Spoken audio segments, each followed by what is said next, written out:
Hello friends, welcome to maths and Navinath. चलिए अभी अपना लोग रेशियो के दो प्यारे से क्वेश्चन को सॉल्व करते हैं। तो आइए देखते हैं क्वेश्चन क्या, उसके बाद उसके सॉल्यूशन को देखिए।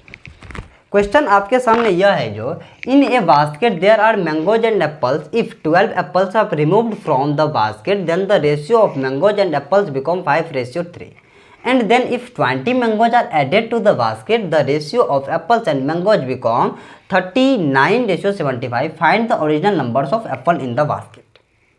यानी कि क्वेश्चन के कहने का मीनिंग है जो एक टोकरी है, उस टोकरी में आम और क्या है, सेब है। आम और सेब है, यदि उस टोकरी में से 12 सेब निकाल लिया जाता है तब जो है आम और सेब का रेशियो हो जाता है 5:3, और यदि उसमें 20 आम ऐड कर दिया जाता है तब सेब और आम का रेशियो हो जाता है 39:75। तो क्वेश्चन में ये पूछ रहा है कि सेब का जो ओरिजिनल संख्या यानी कि स्टार्टिंग में सेब कितना था। आइए समझते हैं। आपके सामने क्या है, आपके सामने मैंगोज है और क्या है, एप्पल है। मैंगोज है और एप्पल है। सवाल में क्या था, यदि 12 सेब निकाल लिया जाता है, जब 12 सेब निकाल लिया जाता है तब आम और सेब का जो रेशियो है वह हो जाता है कितना, 5:3। और क्या आता है, जब 20 आम जोड़ दिया जाता है तब जो यह रेशियो है वह हो जाता है कितना, 39:75 सेब से आम का। तो सेब का वैल्यू 39 और आम का वैल्यू 75। ठीक है। अब क्या आता है कि सेब का स्टार्टिंग में संख्या कितना था। देखिए यहाँ से नीचे की डाटा को जब देखते हैं तो पता चलता है कि सेब ना ही इसमें ऐड हुआ है और ना ही रिमूव हुआ है। जब ना ही ऐड हुआ और ना ही रिमूव हुआ तो दोनों जगह इसकी नंबर तो बराबर होनी चाहिए। यस सर, बराबर होनी चाहिए। जब बराबर होनी चाहिए तो इसको बराबर कर दिया जाना चाहिए। बराबर जब कर देंगे तो इसमें कितना से मल्टीप्लाई कर देंगे, 13 से, तब यह कितना हो जाएगा, 65।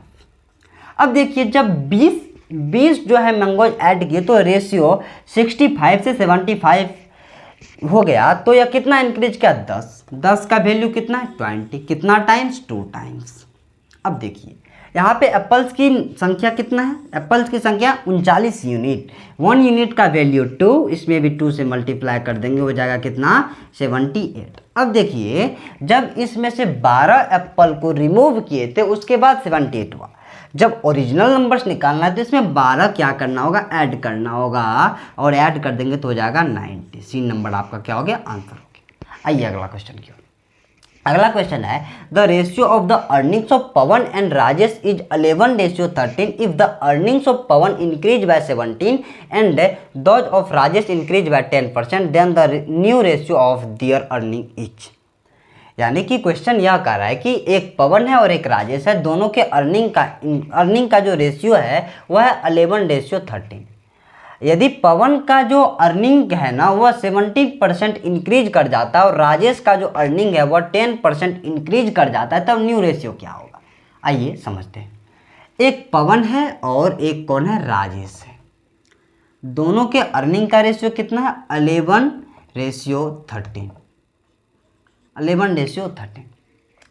कोई भी चीज़ अपने आप में 100% होता है। जब क्या हुआ, पवन का जो अर्निंग है वह 17% इंक्रीज कर गया, तो कोई भी चीज़ अपने आप में जब 100% होता है तो 17% इंक्रीज हुआ तो कितना हो गया, 117%।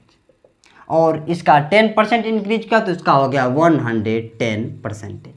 परसेंटेज से परसेंटेज कटा, 13 से 117 बार 9 बार में कटा, और 11 से 110 10 बार में कटा, और ये इसका अर्निंग का न्यू रेशियो क्या हो गया, 9:10। ये नंबर आपका क्या हो गया, राइट आंसर हो गया। ठीक है, थैंक यू सो मच।